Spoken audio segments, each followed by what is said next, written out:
Hello student, SN professional classes से मैं हेमंत गुप्ता आज आपके लिए लेके आया हूँ एनटीपीसी नेट और सेट एग्जामिनेशन के पेपर 1 के लिए हायर एजुकेशन के मोस्ट इम्पोर्टेंट क्वेश्चन का संकलन, जो कि आपके एग्जामिनेशन के पॉइंट ऑफ व्यू से मोस्ट इम्पोर्टेंट है। तो चलिए स्टूडेंट स्टार्ट करते हैं। कौन कौन से इम्पोर्टेंट क्वेश्चन हैं जो कि एग्जामिनेशन में जाने से पहले आपको जरूर देखने चाहिए। तो फर्स्ट क्वेश्चन है बेटा, विश्वविद्यालय समाचार किसके द्वारा प्रकाशित साप्ताहिक पत्रिका है? University news is a weekly journal brought out by the NAAC, UGC, AIU या एमएचआरडी। तो इस क्वेश्चन का जो करेक्ट आंसर है वो है आपका association of Indian university, AIU. Option number C इसका करेक्ट आंसर है और इसकी जो स्थापना हुई थी वो 1925 में हुई थी। ये हमने लिख भी दिया है, आप इसको अच्छे से रीड आउट कर लेंगे। चलिए इसके बाद नेक्स्ट क्वेश्चन देखते हैं। तो नेक्स्ट क्वेश्चन है हमारा, भारत का सबसे पुराना विश्वविद्यालय सीनेट ऑफ सेरामपुर कॉलेज है, जिसकी स्थापना 1818 में हुई थी और इसे डैश में विश्वविद्यालय का दर्जा दिया गया था। तो इस क्वेश्चन का जो करेक्ट आंसर आपको बताना है वो कब मिला था? ये 1829 में मिला था, 1829 में मिला था। इससे संबंधित नेक्स्ट इंपॉर्टेंट फैक्ट क्या है, इसको भी रीड आउट कर लेते हैं। इसकी स्थापना ईसाई मिशनरियों विलियम कैरी, जोशुआ मार्शमैन और विलियम वार्ड ने की थी। चलिए अब इसके बाद नेक्स्ट क्वेश्चन है हमारा, number of university are exclusively for women. कितने विश्वविद्यालय विशेष रूप से महिलाओं के लिए हैं? तो इस क्वेश्चन का जो करेक्ट आंसर है वो है स्टूडेंट्स 17। ऑप्शन नंबर सी इसका करेक्ट आंसर है। और यह 17 का बाइफर्केशन क्या है, यह आपको स्क्रीन पर दिख रहा है। 14 स्टेट पब्लिक यूनिवर्सिटी हैं, जो कि किस प्रकार से हैं? 4 राजस्थान में हैं, 2 तमिलनाडु में हैं, एक इनमें से प्रत्येक में आंध्र प्रदेश, असम, दिल्ली, हरियाणा, कर्नाटका, महाराष्ट्र, उत्तराखंड और वेस्ट बंगाल में स्थित है। चलिए अब इसके बाद नेक्स्ट क्वेश्चन जानते हैं। तो नेक्स्ट क्वेश्चन है, भारतीय महिला विश्वविद्यालय की स्थापना किसने की थी? ऑप्शन दिए गए हैं ए बी सी डी। तो इसका जो करेक्ट आंसर है वो है आपका option number D, Dhondo Keshav Karve. इनको महर्षि कार्वे के नाम से भी जाना जाता है। इन्होंने इंडियन वुमेन्स यूनिवर्सिटी, जो कि मुंबई में स्थित है, 1916 में इसकी स्थापना की थी। और दोंदो केशव कार्वे को 1998 में भारत रत्न से पुरस्कृत भी किया गया था। ये अन्य इम्पोर्टेंट फैक्ट्स हैं, ये हमने आपके स्क्रीन पर लिख भी दिए हैं। आप इसको बहुत अच्छे से तैयार कर लेंगे अपने एग्जामिनेशन के पॉइंट ऑफ व्यू से। आने वाले एग्जामिनेशन में आपसे इससे संबंधित क्वेश्चन पूछे जा सकते हैं। चलिए इसके बाद नेक्स्ट क्वेश्चन है, महर्षि कर्वे जिन्होंने भारतीय महिला विश्वविद्यालय की स्थापना की, उन्हें वर्ष डैश में भारत रत्न मिला? यह हमने ऑलरेडी बताया कब मिला, 1958 में मिला था। यहाँ पे थोड़ा सा टाइपिंग एरर है। क्वेश्चन वास्तव में क्या है, in the context of students appraisal, परख स्टैंड्स फॉर, परख की फुल फॉर्म आपको बतानी है।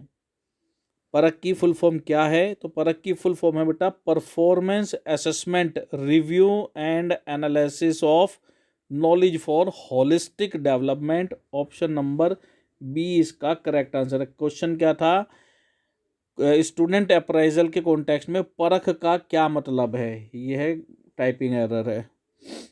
परख की फुल फॉर्म आपको बतानी है। तो परख की फुल फॉर्म क्या है? Performance assessment review and analysis of knowledge for holistic development इसका करेक्ट आंसर है।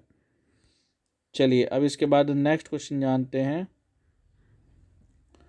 परख के संदर्भ में अन्य इंपॉर्टेंट फैक्ट क्या कह रहा है कि यह केंद्रीय शिक्षा मंत्रालय के तहत एक स्वायत्त संस्थान है, जो देश भर के सभी स्कूल बोर्डों के लिए छात्र मूल्यांकन के मानदंड निर्धारित करेगा। यह राज्य और राष्ट्रीय स्तर पर शिक्षण परिणामों की निगरानी के लिए मानकीकृत परीक्षणों का भी मार्गदर्शन करेगा। इसके अलावा परख की जो फुल फॉर्म है वो क्या है? Performance assessment review and analysis of knowledge for holistic development.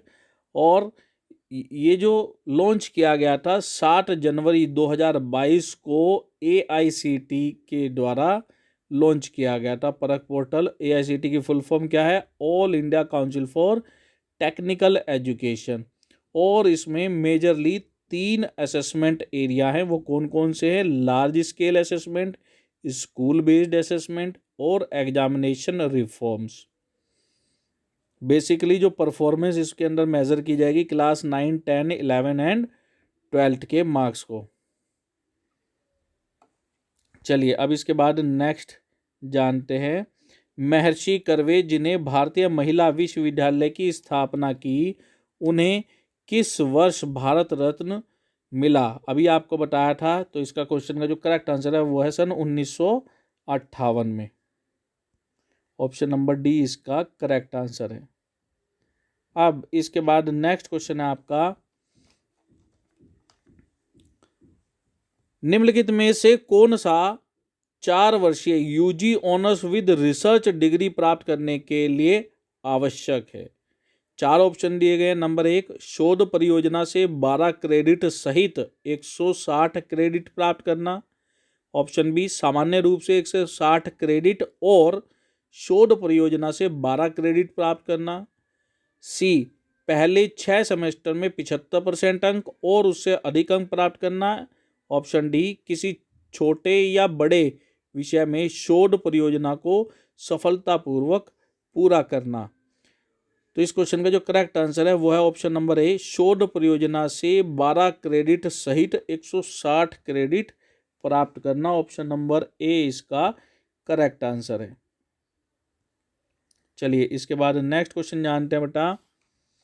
Next question है आपका, सामान्य उच्च शिक्षा संस्थानों को नैक मूल्यांकन और मान्यता डैश को संदर्भित करता है? किसे संदर्भित करता है? ऑप्शन ए, क्वालिटी कंट्रोल को, बी, क्वालिटी एश्योरेंस को, सी, क्वालिटी इंस्पेक्शन को, या डी, क्वालिटी मैनेजमेंट को। तो इस क्वेश्चन का जो करेक्ट आंसर है वो है क्वालिटी एश्योरेंस को।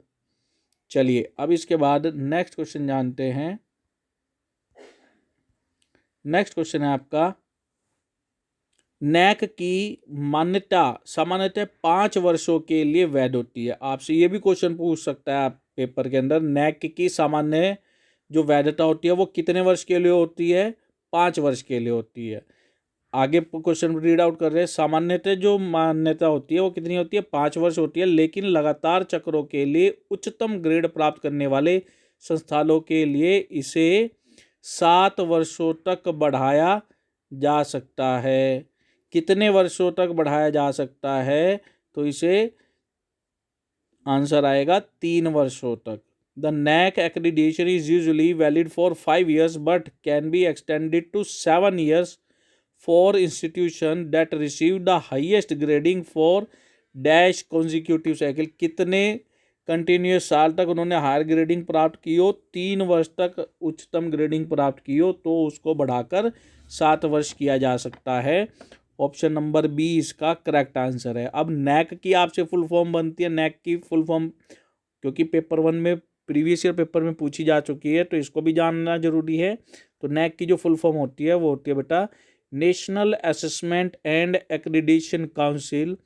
इसकी जो स्थापना हुई थी वो हुई थी सितंबर 1994 में। इसका मुख्यालय कहाँ पर है? बेंगलोर में है।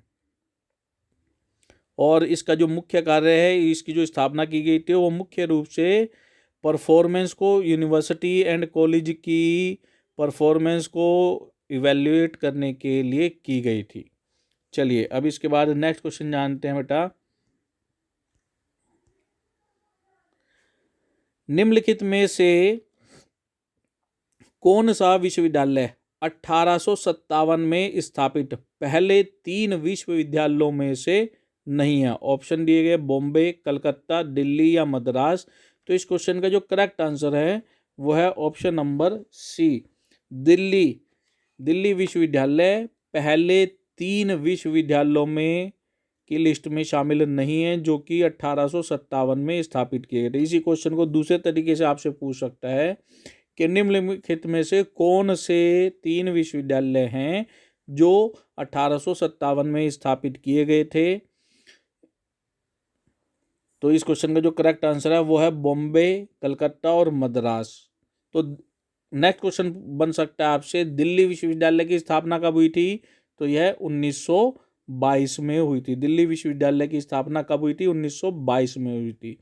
स्टूडेंट्स, यदि आप हमारे चैनल पर नए हैं और आपने प्रीवियस वीडियो नहीं देखे तो आप अपने unit wise previous lecture video भी जरूर कंसीडर कर ले अपने एग्जाम में जाने से पहले। इसी प्रकार के most important with explanation question हमने अपने चैनल पर अपलोड किए हुए हैं, उनकी आप प्लेलिस्ट में जाकर प्लेलिस्ट में जरूर चेक कर लेंगे। तो ये थे आज के हमारे इम्पोर्टेंट क्वेश्चन हायर एजुकेशन से। इसी प्रकार के अपडेट प्राप्त करने के लिए चैनल के साथ जुड़े। मिलते हैं अपने नेक्स्ट सेशन में, तब तक के लिए bye bye student and best of luck for your examination.